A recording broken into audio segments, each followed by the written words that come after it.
Fresh గోరెంటాకు ఆకుల్ని తెంపుకొని అది బాగా ఎర్రగా పండాలంటే ఎలా మిక్సీ పట్టాలో నేను చెప్తాను ఇప్పుడు. అందులో 2 లేదా 3 లవంగాలు వేసుకొని, కొద్దిగా చింతపండు వేసుకొని, వక్క ఉంటే వక్క కూడా నూరి ఒక వక్కని అట్లా వేసుకొని దాన్ని బాగా మిక్సీ పేస్ట్ చేసుకునేసి, ఆ పేస్ట్ని ఒక గిన్నెలో వేసి దానిలోకి గాలి దూరకుండా బాగా ఎయిర్ అసలు వెళ్ళకుండా లోపలికి బాగా కవర్ చేసి నీట్గా కవర్తో కవర్ చేసి దాన్ని బాగా సీల్ చేసేయాలి. రబ్బర్ వేసి రబ్బర్తో బాగా టైట్గా వేసేస్తే అది అందులో గాలి ఆడదు. ఒక 6 to 7 hours వరకు దాన్ని సెట్ చేసేసేయాలి. దాన్ని బాగా క్లోజ్ చేసి 6 to 7 hours వరకు సెట్ చేసి తర్వాత ఓపెన్, అది ఇప్పుడు గ్రీన్ కలర్లో ఉంది, నోటీస్ చేశారా? తర్వాత 6 hours తర్వాత అది చూడండి బ్రౌన్ కలర్లోకి వచ్చేసింది ఆఫ్టర్ 6 hours. ఇప్పుడు దాన్ని పెట్టుకోనైతే రెడీ అయింది గోరెంటాకు. మేము ఇంట్లో పెట్టుకుంటున్నాము, రయాన్ పెట్టుకుంటున్నాను అనమాట.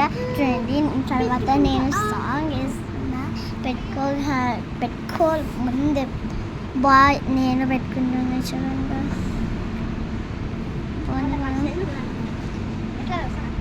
సో నిన్నే అనమాట అది.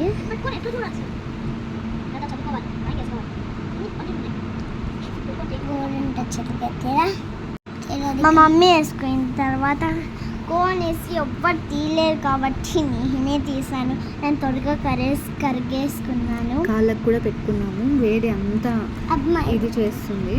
నేను కూడా చూడండి రయాన్ హనీ మాత్రం పెట్టుకున్న వెంటనే తీసేశారు. మేము తీసేస్తాం అని చెప్పి మేమైతే ఒక 2 hours వరకు పెట్టుకున్నాము. 2 hours పెట్టుకున్నాము, అందుకే మాది రెడ్ అయింది. పిల్లలు రయాన్ హనీ వచ్చేసి పెట్టుకుని వెంటనే అలా పెట్టుకుని అలా తీసేశారు. అందుకే కొంచెం రెడ్ ఉంది కదా, నాది చాలా ఆరెంజ్ చెప్పింది ఇంకా వెళ్ళిపోయింది గాయ్స్. అందుకే మీది ఆరెంజ్ ఉంది చూడండి, మాది రెడ్ ఉంది. మేము చాలా ఒక 2 hours పెట్టుకున్నాం, అయినా కూడా రెడ్ అయింది చూడండి కాళ్ళకి.